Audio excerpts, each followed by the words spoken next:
Here's our battery tray. It's nice, isn't it? That's better. Morning, free people of the earth. It's a new year, and it's kind of brought it in with this blank template of snow around. So one of my resolutions has been to keep the cost low on this Volvo. Oh man, I'm gonna sneeze. Does that happen to you guys where it's bright out and you're gonna sneeze? So one of my resolutions has been to keep the cost low on the 240 here. And to do that, we have to be frugal. Now, frugal means not to waste. It doesn't necessarily mean cheap. However, if you can find it cheap, do so. There's two methods to replacing my busted up battery cables and battery tray. The junkyard, the parts store. OEM is gonna be the third and most expensive option, so we're not even gonna consider that. We'll start with option one, and then we'll jump over to what it'll cost you to get everything that you need from the junkyard. Look at that. Isn't that great? Drove for 3 hours last night with the S60R, and my back wasn't fatigued at all because the most comfortable seats you've ever had. And I also didn't have any problems in front wheel drive.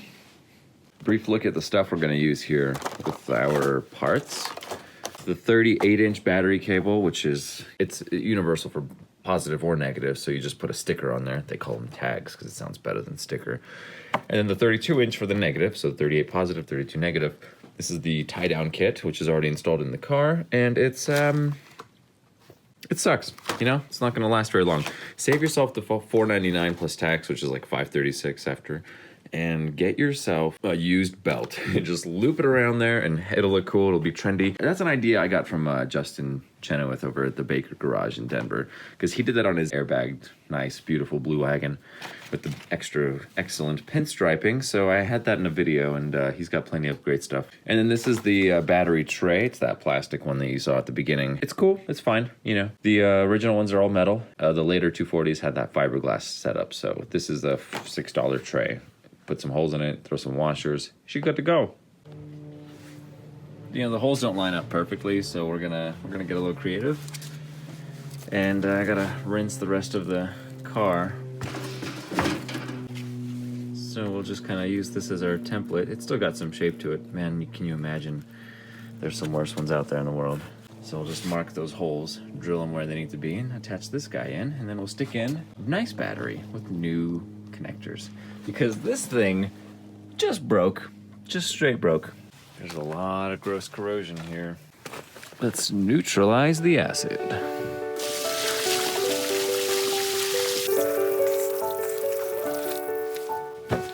Boy, it's so cold, all the rubber is just really stiff right now. How amazing is it that planet Earth is a place where things like super glue need to be at 70 degrees? Like we can't live in a climate that's 40 degrees warmer or 40 degrees colder, because it'd be miserable, it'd be unsustainable. Just the fact that we're so perfectly, precisely pinpointed at that distance to the sun so that life can exist and that I can work on my Volvo on New Year's Eve.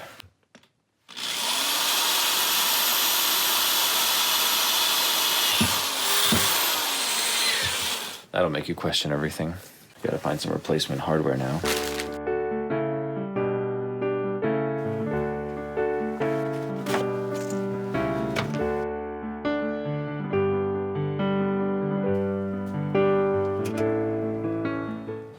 This here's a really charming 91 wagon, and it's a beautiful, beautiful color. It's too bad it's here. Had a manual transmission as well, and a beige interior, but we don't talk about that. It's got, surprisingly enough, the battery cable is uncut. Usually they cut these off. I guess whoever brought the car in, when they gave this baby up, they didn't have a battery, so they didn't need to cut anything. Voila. This battery tray is made of like a fiberglass resin kind of thing. You can tell because it's got some sparkle to it. And it looks like the acid's also eating this up over time. Nothing is spared from battery acid over time. Anyway, let's get this ground cable. And what I like about it is that it's got everything we need, so I can just go ahead and return the other one that I bought. Yeah, I spent some time on it. That's okay. That's the whole point of this. You've got more time than you have money, so. And this over here too, looks like it's in one piece. So let's follow this down to the starter, and with any luck, yeah, she's still in one nice piece. So Both cables, one car. You want to check for wear and tear and corrosion. There seems to be some dirt and a little bit of it, but we'll clean her up, make it nice and happy once more. Here's a gold 1990, and it's got a battery cables still in place, but you can look underneath here. Plenty of corrosion on both. Mostly just the positive, actually. The negative looks nice. The sun's getting low, so we better work quickly. The ground cable and the positive each have 2 wires closer to the terminal. For the ground, this goes right next to the battery tray up on the strut mount, and then this guy goes into the junction box to the right.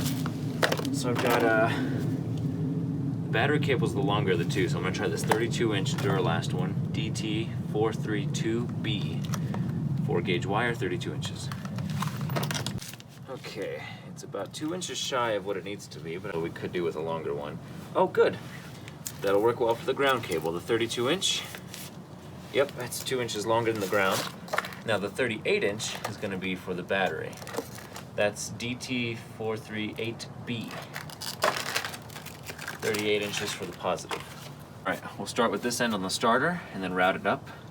This comes with a little bit of a lead here, and it looks like it's almost the same gauge wire. This might be a 10 gauge, that's probably an 8. See what we can make work there. So we are off to underneath the intake, but over the brake lines. Now the nut.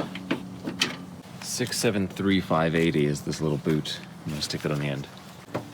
Don't get all Yankee Doodle with the cables and the wires and things, because there's plastic, and if you break it, you'll have to find out what you broke and fix it. So that's in there, and then bring it up to this. Perfect. Now that's plenty of room to reach our terminals, but I think our last step is going to drop this cable below the power steering reservoir, like so. Okay, just leave that off to the side somewhere. Cool, now the negative cable.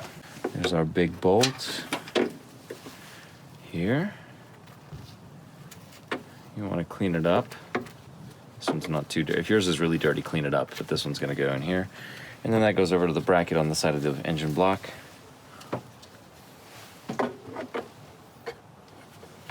There's 2 other wires that share ground there, so make sure you ground those off. One's for the AC compressor, and the other, I don't know what that is, but it also goes in. The important thing is now label your cables. Sounds obvious, but they do come with stickers. Okay, we got power and ground cables ready. We do want to figure out the junction down there for the small ground, which goes to the body. There's a couple ways we could do this. 8 gauge. 8 gauge does not come in black, so we're gonna get creative here. Take about an 18-inch cut. Okay.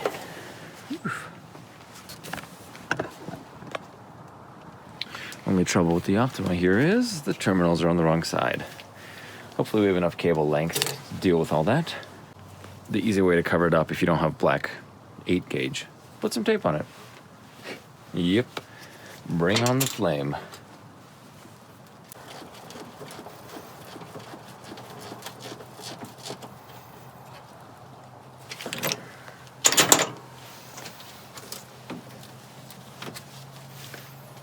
Okay, it's gonna stick nicely to the negative.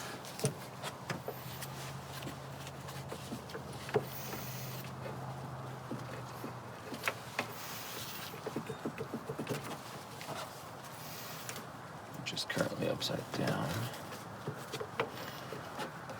Voila. Et tout voila.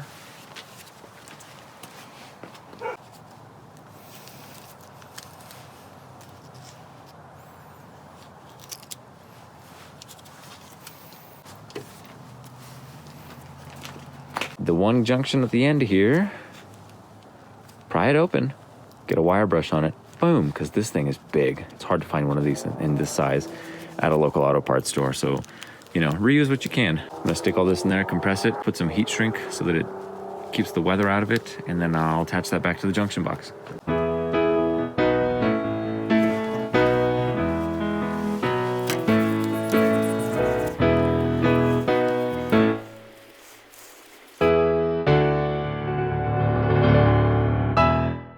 Okay, battery connections are good. This is extra, so tape it off. Just whatever goes to that little junction box there, just bolt it onto the side with the terminal instead of using this little pigtail guy, because this one here is 1 gauge too small. You know, it's either an 8, I mean, it's either a 10 or a 12, I can't be sure. But this is an 8 gauge wire, and the closest thing that matches that. Of course, go for the junkyard stuff, and then you don't have to worry about this sort of thing. And of course, the battery, negative. Same thing, it's got the little dangly extra, so you can, you know, if you want to put accessories on, that's cool. And I didn't have, you can't get black in this, so I just did some tape and stuck that to the frame. You can see it right here. That's where it's bolted to the frame. And then of course the cables go off to the starter, off to the side of the block. Battery's installed with the mounting kit. These guys are a little too tall. They got to be cut down to size, otherwise it's in place. And a couple of little things I want to clean up here and there. You'll notice that the wires I made are long because the terminals are flipped. You know, the extra 4 to 6 inches is actually kind of necessary. This one could be shortened a little bit. We'll see if we need to do it. And the positive one is perfect. Here's an issue. The car will start, but it won't stay running. Let's give it a shot. It could be any number of things.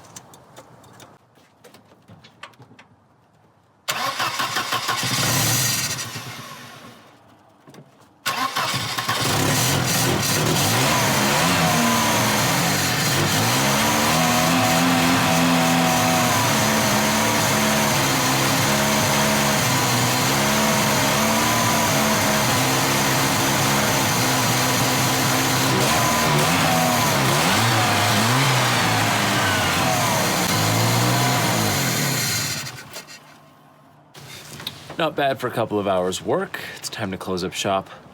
Try this all again when we have warmer weather. It's gonna be in the 50s again next week, so it's just been unusually cold. You know, I was promised global warming, so I'll allow 1 or 2 irregularities. Thanks for watching. If you think you have an idea of where to look next, because LH 2.2 is not my specialty at all, like I've dealt with it, but I guess you could say I've just tolerated it at best. Throw your comments down below. I'm thinking something about that idle air motor not being plugged in, plus the MEF is, there's that, and it's cold, and it's just old. All these problems. The good news is that it starts up and actually revs. That's, you know, sometimes the biggest challenge is just having a no-start condition. All right, see you all on the other side. Get $25 back by returning the stuff that I got from AutoZone, and instead I will just use my junkyard cables that are in the trunk of my S60R. But we're not gonna do that now because it's freezing.